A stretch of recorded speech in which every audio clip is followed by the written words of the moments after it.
समाज कल्याण एक सार्थक पहल। संरक्षण अधिकारी अलका मिश्रा ने जिला समाज कल्याण अधिकारी अशोक कुमार से विभाग की महत्वपूर्ण योजनाओं की विस्तृत जानकारी ली। हमारा प्रयास है कि इन कल्याणकारी योजनाओं का लाभ समाज के अंतिम व्यक्ति तक पहुंचे। ये बैठक जनहित में सुविधाओं को प्रभावी ढंग से लागू करने की हमारी प्रतिबद्धता को दर्शाती है। नमस्कार, आज हमारे बीच में समाज कल्याण अधिकारी श्री अशोक कुमार सर हैं, जो हमें समाज कल्याण विभाग द्वारा कौन कौन सी योजनाएं हैं उसके विषय में जानकारी देंगे। जैसा कि आप लोग जानते हैं, मिशन शक्ति फेज़ 5 के अंतर्गत विभिन्न योजनाओं का प्रचार प्रसार किया जा रहा है और सभी अधिकारियों का निरंतर सहयोग भी प्राप्त हो रहा है। उसमें विशेष रूप से समाज कल्याण अधिकारी सर का सहयोग प्राप्त हो रहा है। उसी के क्रम में आज मैं समाज कल्याण अधिकारी सर के कार्यालय में आई हूँ, उनसे योजनाओं के बारे में विस्तार से जानकारी लेने, जिससे कि जनमानस को जागरूक किया जा सके। तो सर, मैं जानना चाहूँगी हमारे यहाँ कौन कौन सी योजनाएँ हैं जो समाज कल्याण विभाग द्वारा संचालित हैं। हमारे यहाँ प्रमुख जो हैं योजनाएं, जैसे राष्ट्रीय वृद्धावस्था पेंशन योजना है। इसकी जो 60 साल के पात्र हो जाते हैं उनको हम 60 साल में राष्ट्रीय वृद्धावस्था पेंशन योजना का लाभ देते हैं। इसके लिए आवेदन किया जाता है। इसकी एक तो गरीबी रेखा आय सीमा निर्धारित है हमारी। ग्रामीण क्षेत्र में हमारी 46,080 है और शहरी क्षेत्र में हमारी 56,460 है।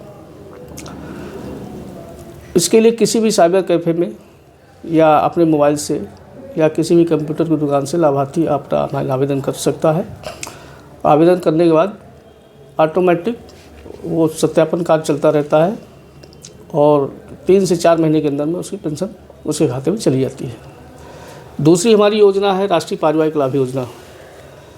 परिवार में कमाऊ सदस्य की मृत्यु हो जाने पर, महिला हो या पुरुष हो, उसको हम एक मुफ्त आर्थिक सहायता देते हैं 30,000 की धनराशि। मृत्यु से 1 साल के अंदर, शर्त उसमें यह है कि मृत्यु से 1 साल के अंदर उसका आवेदन होना अनिवार्य है।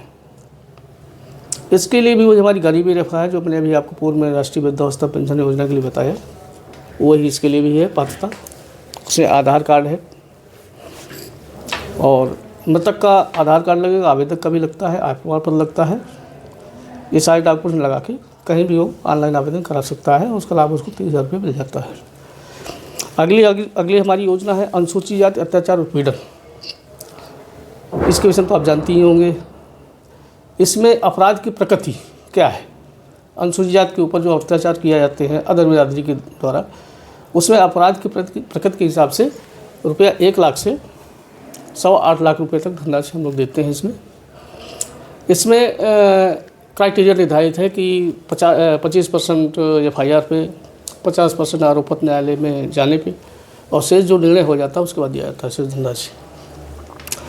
इसके बाद हमारी आती है मुख्यमंत्री सामूहिक विवाह योजना, जो माननीय मुख्यमंत्री जी की महत्वाकांक्षा योजना है, बहुत बड़ी। अभी हमने पिछले महीने, अभी इसी महीने में यानी नवंबर में हमने कराया शादियाँ, 429 शादी हमने कराया है। इसके लिए आय सीमा हमारी 3 लाख हो गई है। कन्या की शादी कराते हैं सामूहिक रूप से। इसमें 1 लाख रुपया इस बार गवर्नमेंट ने कर दिया है। 1 लाख रुपये में 60,000 हम कन्या के खाते में देते हैं। 25,000 की सामग्री देते हैं, पायल बिछिया इत्यादि, और जो हमारी धनराशि शेष बचती है उसमें आयोजन का खर्च किया जाता है। टोटल 1 लाख रुपये इसमें किया जाता है। इसके बाद हमारी छात्रवृत्ति योजना चलती हैं। छात्रवृत्ति योजनाओं में हमारी एक तो पूर्व दशम छात्रवृत्ति होती है। पूर्व दशम 9 से 10, ये SC के लिए भी है और सामान्य के लिए भी है और ST के लिए भी है। 3 छात्रवृत्तियाँ हम देते हैं, 3 तरह की, सामान्य, अनुसूचित जाति और अनुसूचित जनजाति। और पिछड़ा वर्ग के लिए देते हैं पिछड़ा वर्ग कल्याण अधिकारी, अल्पसंख्यक के लिए देते हैं अल्पसंख्यक कल्याण अधिकारी देते हैं। तो ये 3 हमारी हैं, पूर्व दशम में चलती हैं, सामान्य जाति की, उसकी अनुसूचित जाति की और अनुसूचित जनजाति की। इसके बाद हमारा आता है दसमोत्तर। दसमोत्तर हम बोलते हैं 10 के बाद 11 से ऊपर तक। इसमें भी वही क्राइटेरिया है। इसमें आय सीमा 2.5 लाख अनुसूचित जाति के लिए, 2 लाख हमारी अन्य बिरादरी के लिए होता है। तो छात्रवृत्ति विद्यालय, जो छात्र पढ़ते हैं विद्यालय, वो अपना आवेदन करते हैं और आवेदन करने के पश्चात वो विद्यालय हमें फॉरवर्ड करता है, जांच वाँच करके हम सीधे भेज देते हैं और छात्रवृत्ति उनके खाते में पहुंच जाती है। इसके बाद हमारी मुख्यमंत्री अभ्युदय योजना, इसमें हमारी कोचिंग चलती है, नीट, IAS, PCS। वर्तमान में हमारी कोचिंग लाइब्रेरी में चल रही है और अच्छे टीचरों के माध्यम से हम उनको प्रशिक्षण देते हैं निःशुल्क। अगला आता है हमारी संस्थाएं भी चलती हैं, जैसे हमारा वृद्धाश्रम चलता है निःशुल्क, वो दीवानी रोड में बना हुआ है, उसमें हमारे वृद्ध रहते भी हैं, 150 की क्षमता का चल रहा है इस समय वर्तमान में। और हमारे छात्रावास भी चलते हैं अनुसूचित जाति के लिए, जो गरीब बेचारे गांव से आते हैं, शहर में कमरा नहीं ले पाते हैं वो, तो उसके लिए हम आवासीय व्यवस्था कराते हैं। हमारे इस समय 3 छात्रावास हैं, एक बालिका का है, 2 बालकों का है, जो संचालित है और चल रहे हैं बढ़िया। हमारे 2 विद्यालय भी चलते हैं, जयप्रकाश नारायण सर्वोदय विद्यालय। हमारे 2 विद्यालय हैं, एक तो हमारा पूर्व से चल रहा है वर्तमान में, इसमें बालिकाओं का चल रहा है, बेवर में है। वो हमारा जो भोगांव में चल रहा है वो CBSE बोर्ड है, 6 से 12 तक निःशुल्क आवासीय व्यवस्था है पूरी।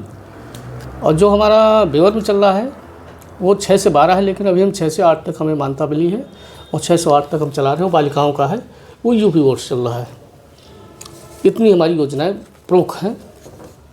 और ट्रांसजेंडर भी है हमारे पास, ट्रांसजेंडर ओहे लिंग जिसे बोलते हैं, उसके लिए हम परिचय पत्र बनवाते हैं, जिससे उनको आने जाने में या कोई किसी प्रकार की कोई असुविधा का सामना न करना पड़े। ये मेन योजनाएं हमारी। बहुत बहुत धन्यवाद सर, आपने जो योजनाएं विस्तार से जानकारी दी। सर, इसमें एक बात जानना चाहूँगी कि जैसे वृद्धावस्था पेंशन के लिए कुछ लोग कहते हैं हमारी बंद हो गई है या रुक गई है, पहले आती थी अब नहीं मिल रही है, तो उनके क्या कारण होते हैं सर? इसमें वृद्धावस्था पेंशन देखिए, हमारा त्रैमासिक पहले तो वार्षिक होता था सत्यापन, इस बार गवर्नमेंट ने त्रैमासिक कर दिया है। त्रैमासिक हम सत्यापन कराते हैं। या तो व्यक्ति अपात्र हो जाता है, अपात्र मीन्स आज हमारी आमदनी गरीबी रेखा की है, 1 साल बाद हमारी गरीबी रेखा से ऊपर हो जाती है, तो उसको फिर पेंशन दिए जाने का कोई प्रावधान नहीं है। वो अपात्र हो जाता है, मृतक हो जाता है, वो कट ही जाता है, और ऐसा कोई रीज़न नहीं है जिसमें पेंशन रुक जाती है। अब तो आधार बेस्ड भुगतान हो गया है और पेंशन अब रुकती नहीं है, पेंशन जाती रहती है हमेशा। Thank you so much. तो आपने देखा कि किस तरह से समाज कल्याण विभाग सभी वृद्ध लोगों के लिए, बच्चों के लिए, महिलाओं के लिए कार्य कर रहा है। हमारी ऐसी शुभकामनाएं है कि इसी तरह से ये कार्य होता रहे, जिससे कि समाज का कल्याण होता रहे, समाज का विकास होता रहे। Thank you.